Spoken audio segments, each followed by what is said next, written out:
The state's largest police department takes crime scenes seriously, and that includes mental health of everyone involved, including their own officers. News specialist Debbie Worthen has more on how a team within the department helps those on the front lines who are dealing with trauma. Debbie?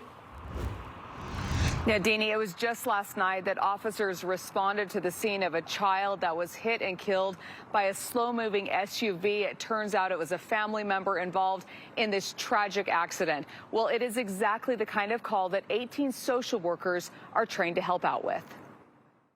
Wilson Avenue between 300 and 400 East closed Thursday night after a tragic call. A few minutes ago, we learned that the child has passed away from their injuries. Officers on scene, as well as backup support for them, not with police lights and sirens. We have our Salt Lake City police social workers on scene, but a small team to make sure those responding are okay.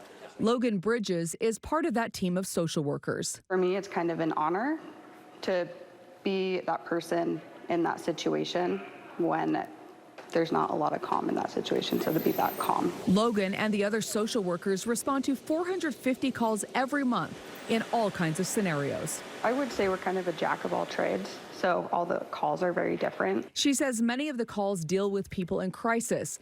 In a case like Thursday on Wilson Avenue, that crisis carries over to officers too. I thrive in chaos. And she says the department has supports for her team too. So we have our peer support who, after hard calls, they check in on us.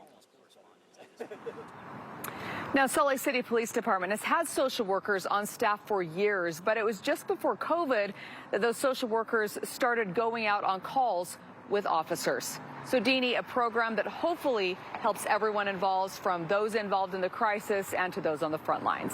Yeah, that is reassuring to know those services exist. Debbie, thanks.